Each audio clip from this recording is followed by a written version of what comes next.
very, very, very often what separates the elite from the, or when I say the elite, the guys that are getting the results from the guys that are struggling, it's not the drugs, it's the fucking food.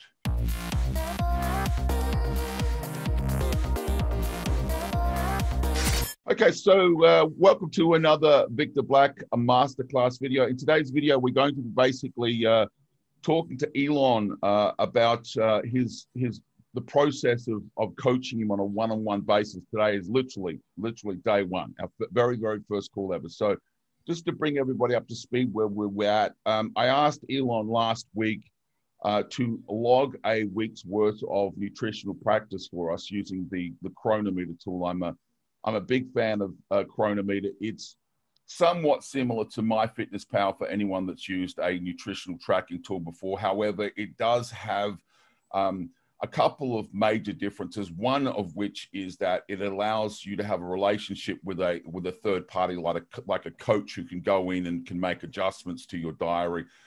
With MyFitnessPal, you can choose to make your content publicly available. In other words, people can see it if you give them the link, or they search for you by name, but they don't have the capacity to make adjustments to your nutritional diary. Only you do.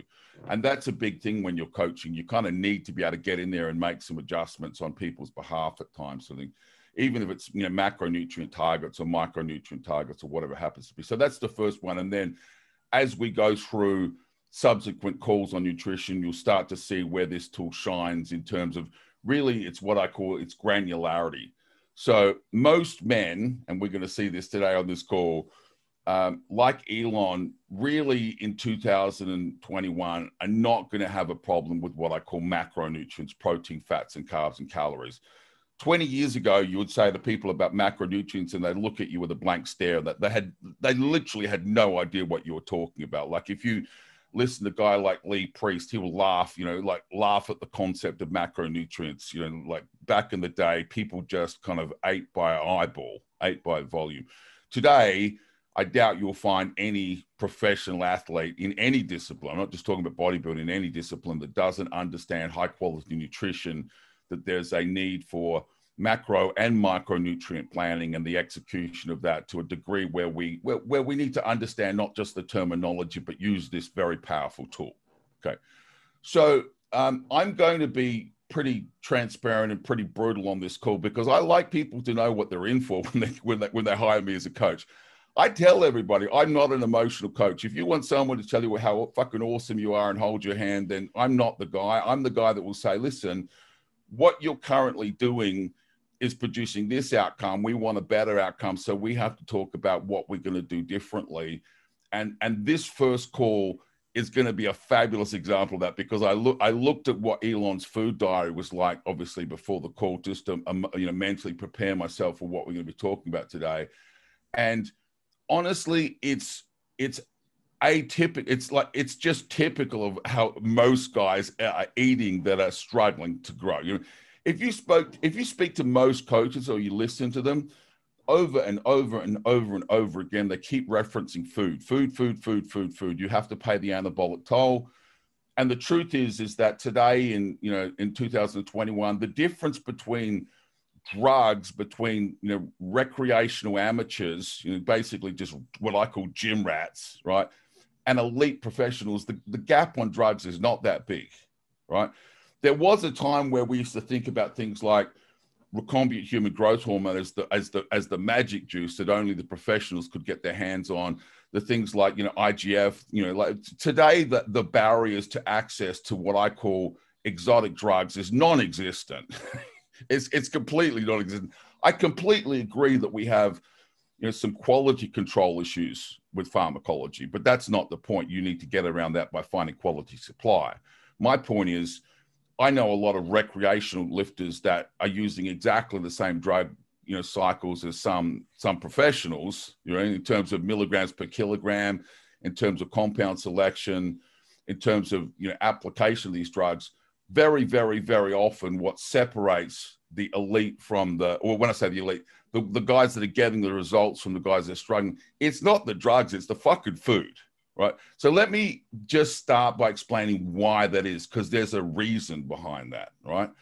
and that is the amount of effort and time it takes. So in other words, you could probably go to the gym 5 or 6 hours a week, and that's probably enough. And I'm not counting traveling time. I'm not talking about having a shower afterwards. I'm talking about, right, I'm ready to go. Give me an hour. Give me an hour of time, 5 to 6 days a week. That's enough, okay? For the whole week, 5 or 6 hours, right? And honestly, I use more drugs than most people in terms of the list of compounds. I mean, I always say to people, my drug model means more moving parts, more to learn, and probably more expensive than what the guy down the gym is doing. But I believe it's safer and more effective. Yeah. So in other words, if you said to me, you know, how long do I spend taking drugs? Well, probably longer than the average person, because there's more moving parts in my models, if that makes sense. Yeah. But even with the more moving parts, you still, dude, I don't spend more than an hour and a half a week injecting drugs and shit like that. It's like a relatively small time block. Where my time goes is, I shit you not, there are days when it feels like all I do is buy food, prepare food, cook food, eat food, and wash fucking dishes. That's all I do all day, right? That's the burden. That's the thing that separates Citizen Joe from guys that get fabulous results, is not only the desire to do that, but even, to be honest with you, the capacity to do that. If you have 3 kids and a fucking 2 jobs, the likelihood of you being able to execute nutrition, you know, at the level that I ask guys to execute nutrition, I'm honest, is probably 0, right? And so the compromise begins. But when you have a single guy like Elon, who's passionate and motivated and driven, I ask him to stretch himself and say, look, it's not really about the difference of the drugs here. It's not really about the training. We're going to talk about those things. And there's certainly areas where, you know, there's the aha moment. But the big aha moment for most guys, it really does come down to food, when they see just how much time and effort. It's a fucking pain in the ass. And I always say to people, if food is not the bane of your life, you're not doing it right. It's supposed to be such a pain in the ass that the average dude goes, fuck this, right? I'm not joking when I say that, right? Like, fuck this is too hard, right? And there are ways that you could make it easier, like using a meal prep service, or living in Thailand and having a fucking maid like I do. But not everybody has access to, not everybody has access to that, right? Like, not everybody has a fucking live-in maid, right? So, and I don't mean my wife, by the way, anyone listening. We live in Thailand. It's a low-cost country. It's common for middle-class people to have domestic servants, right? So that's easy for me, right? But I'm born poor family. I couldn't afford to go to university. I joined the military because I couldn't go to school, yeah, to get an education. So I know what it's like to not have access to resources, you know? So, all right. So what we're going to do is we're going to look at what Elon did on his food diary, and I'm going to go through some stuff, and I'm just going to point out, so what did he do, and then what do we really need to change? Where do we need to dig in? So the first thing that I want to point out here is that this set of blue vertical bars, it's a graphical representation of the caloric intake consumed over the last 7 days. Now just ignore this one here on Monday the 4th, because that's today. It's not a complete day. Just let's look at these one here. So the first thing I would argue is that really what your body wants is for you to figure out exactly what fuel you need to put into the race car and put in the right fuel. So you think about it like a Formula One team. I don't know if you know anything about racing, but they don't just fill up the tank, right? What they do is they calculate the amount of fuel that you need for a certain strategic part of the race, and they put exactly that amount of fuel in with a small buffer to meet the thing. So this idea that, you know, people don't understand what high and low days mean. If you think about high and low days, almost by definition, that means on some days you're not giving your body enough fuel to basically get the job done. So what it's effectively doing is going to stored body fat, mobilizing, oxidizing that fat source as a means of making up the shortfall. And anyone that's dieting knows you don't grow tissue optimally when you're doing that. So you have to understand that if you don't provide your body with enough, right, that puts you into the dieting class, and that puts you into, well, you didn't have the best growing day on that day because you don't grow optimally when you're dieting by definition. Yep. So this idea of high days and low days, let's address that first. I completely agree for elite level athletes and certain individuals, especially if you're using insulin and things like that, that there is a discussion to be had about that. For people starting out though, what you need to do is you need to figure out how many protein, fats, and carbs and micronutrients your body needs every day, and just give it that. Why would you have high days and low days? In other words, why would you one day not give it enough and then the next day give it so much you're oversupplying it so it stores the extra as fat? Literally, that's what's happening. You understand the difference? Now, you can understand why people are confused because you hear all these elite level coaches talking about high days and low days, but you have to understand they're talking about their experience with elite level athletes. Yeah. Guys that, you know, are 250 to 300 pounds, guys that, you know, and the difference between a training day and a non-training day can be, several hundred calories difference in consumption of, caloric intake. In other words, I'm not saying there's not an argument, but to get started, you really should focus on how much protein, fats, and carbs and micronutrients does my body need at that point in time for the goal that I'm realizing, and just give it fucking that. And just start there. Yeah.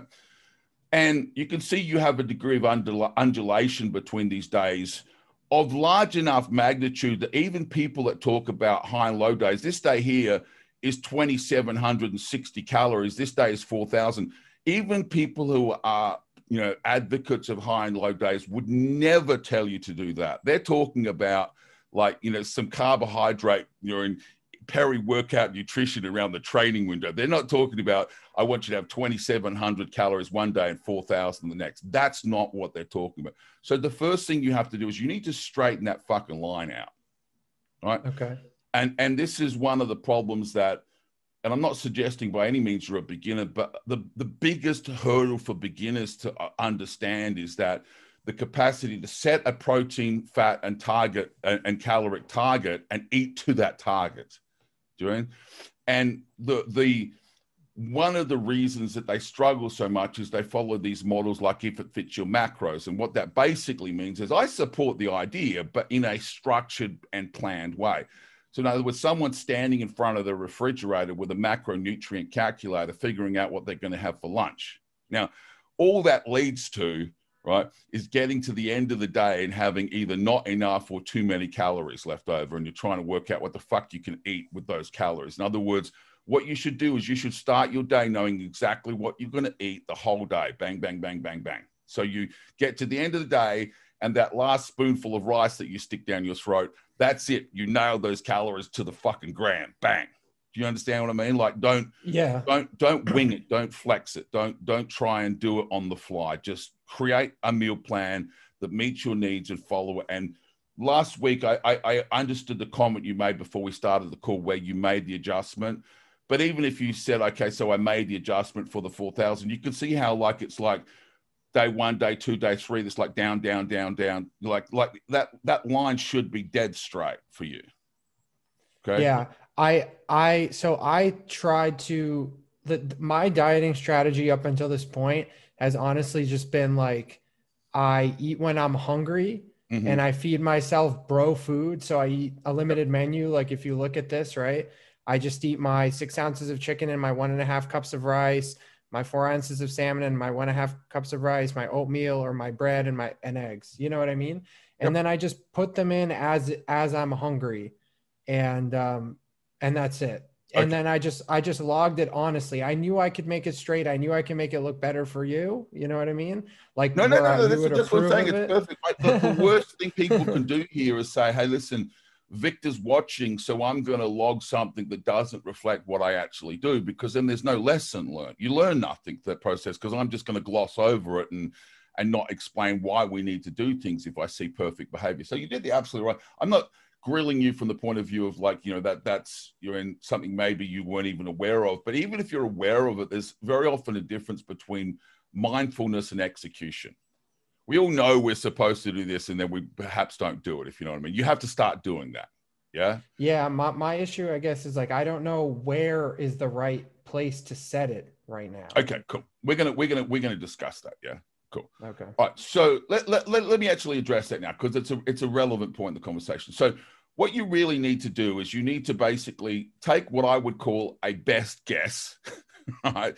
And I'm not joking when I say it's an estimation. Why? Because the greatest caloric consumption during the day doesn't come from the muscle mass you carry, in other words, what you weigh or your body composition, nor does it come from the energy you expend in the gym. It comes from non-exercise activity thermogenesis. In other words, the things you do during the day that are not exercise. So if you, like me, and I think it's probably fair to say that to some extent you are, I sit on my ass all day talking to clients, right? Mm-hmm. So my greatest energy expenditure is at the gym, and I walk my dogs. But if I was a bricklayer, right, my needs would be massively, massively, massively different. In fact, if I was a bricklayer, it would be actually technically possible to say, listen, I want to lose weight. I'm going to stop my job and like an hour early so I can go to the gym and stand on the treadmill and do an hour's walking on the treadmill. And as a consequence of the action, actually get fatter. Why? Because working as a bricklayer will expend more calories than standing on a treadmill does. Mm-hmm. You understand what I mean? So in Yeah, other words, non-exercise activity is the biggest variant in calorie calculation. So in other words, all we can really do is guess. And then what we do is we execute very well at that guess, and we track our scale weight daily. And then over the course of a week, we're going to have pretty good insight into whether the scale went up, whether the scale went down, like the movement. So in other words, if we were to consume, let's just arbitrarily say 2,800 calories a day, okay? And what we saw over the course of 7 to 10 days was the scale, bounced up and down a little bit, but it didn't really, it didn't trend in a direction. That would be what we would say, well, that's our maintenance value for all intents purposes here at a simplistic level. Now, if we had 2,800 calories a day and we saw that over the course of the week there was a small but significant trend towards the scale getting up, you would say, well, that's a caloric surplus of some magnitude. And of course, hello, Captain fucking obvious, if the scale went down by a trend that you could see visually. And this is one of the reasons where you need to wake up in the morning, go to the bathroom, stand on the scale, and then use a tool like Chronometer to graphically represent that. Because what we can see here is this is our caloric intake, as you can see over the last 7 days, and this is our scale weight, okay? So if I was to look at this scale weight here, I would say, okay, without the anomaly here of today's scale weight, let's just put that aside for the moment. It would be fair to say that whatever you were doing caloric-wise was very bloody close to maintenance for you, okay? Mm-hmm. So whatever the average caloric intake over the course of that period, that's pretty close to where your maintenance values lie. Now, obviously, if you look at this and go, okay, so why did this happen? Well, this happened over here. Yeah. You significantly raised your caloric intake, and the consequence of that is this is not fat storage. This is shifting water through body compartments. So this is where it's important when you're calculating caloric values to say, look, I need to set a plan and eat to the plan really tightly so I can see what happens to my body, so I can not have to factor things like this out. And if that was a straight line, we wouldn't have to go, yeah, you need to set that aside. You could just look at it and go, that's maintenance, very closely. So Victor, the reason that the calories are so high is because I ate a cheat meal. Yeah. Do you do cheat meals at all, or is no? I wouldn't be. I honestly wouldn't be doing cheat meals at this point in time, and I'll explain to you why that is. The definition of a cheat meal is basically saying, okay, so there's a case for what I would call planned, structured, high calorie days. Okay. But really what they should be is saying, okay, so I need to think about when I use them and why I use them. I'll give you an example. Bodybuilding is the most selfish sport on the face of the planet. It's me all the fucking time, right? You have to have time in your life for friends and family and your girlfriend and your wife and shit like that, right? So every week I take my family out to dinner and we go to a restaurant, we sit down as a family and we eat. I think that's an important part of things, but I don't just you know, and randomly start eating shit food. Yeah. Like I typically will take my family to somewhere I can get a nice steak, or I can get a nice, you know, burger and fries, or something. I like burgers and fries. And when you look at it, you're kind of going, okay, so you won't see the bounce of water like that off a hamburger and fries. I can almost tell what you ate without looking at what you ate by that. It's like, you know, that's junk food. You know what I mean? Because of the water retention that's consequential to that caloric intake. If you said to me, look, I normally have a steak and potatoes and vegetables for dinner, right? And instead of steak and potatoes and vegetables, I went out to a restaurant with my girlfriend. Guess what? I had the steak. You wouldn't see that. Yeah. Right? And if you said, look, instead of potatoes, I had French fries, you wouldn't see that. If you said I had a steak, I had a steak and French fries, or I had a hamburger and French fries, that scale only bounced because of the choices you made. So the idea of junk food is basically, why are you doing it? If you mean I need to have the opportunity to act like a human being and interact socially with people, that's absolutely vital for long-term, you know, application of our thing. You can't just go, I'm not fucking going out to dinner, you know, sweetheart, that we're not going. You'll end up like a single man, like clickety-boo, right? So you need to be able to have the capacity to do things like that. But you go to all you can eat sushi, or you can go to during like a steak restaurant, or go to a nice gourmet hamburger bar or something like that. You don't need to eat shit. Do you understand what I'm saying? Like McDonald's and you know, like there's nothing wrong with pizza, but there's pizza and then there's pizza, if you know what I mean, right? Yeah. So I can almost tell what you ate because the scale went up 4 pounds in water. In other words, your body didn't like that. Do you mean? Like that's not. Oh anyway. yeah, my stomach hurt a lot this morning. All right, so let's talk about the real heart and soul of what you need to focus on in the coming week.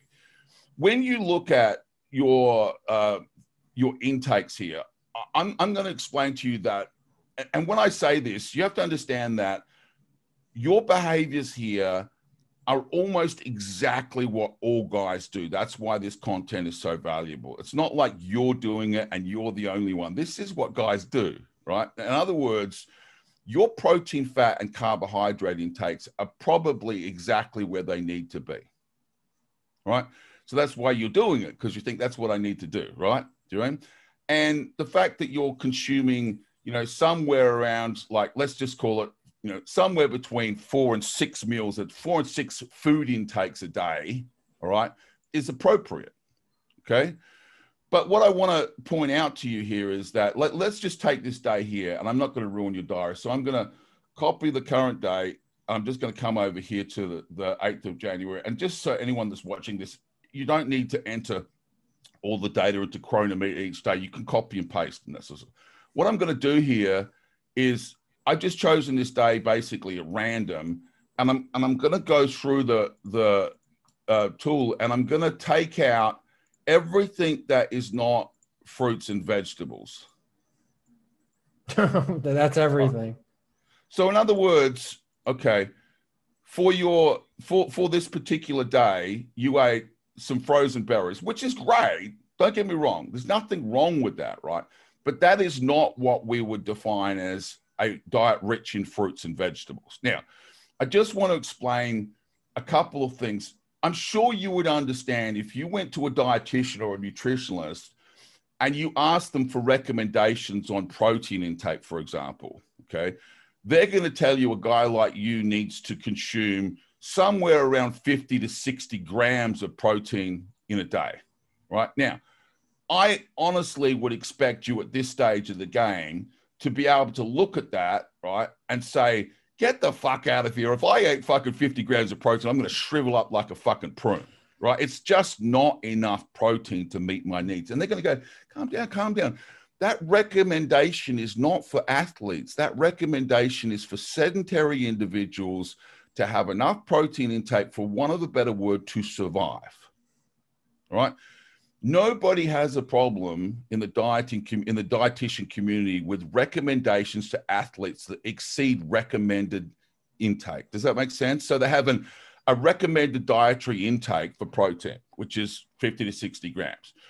And then when you go with the sports nutrition literature, this idea that maybe you should be having more than that, that's completely accepted. There's nobody's going to argue that. And what they will say to you is, look, there's a difference between what Citizen Joe needs to survive and what a performance athlete needs to thrive. Okay. Now, clearly, you know that because you're already behaving that way, right? But you have to appreciate that there are also recommendations for magnesium and potassium and selenium and, okay? And where do we get these things from? We get them from fruits and vegetables. We don't get them from, typically, rice and chicken. Do you know? So what you're doing is you're creating a diet that is very skewed. It's basically saying, look, I value macronutrients, and I couldn't give a fuck about micronutrients. They mean nothing to me. Do you know? and the problem with that is you have to understand that these micronutrients are called essential vitamins and minerals. Your body needs them to function.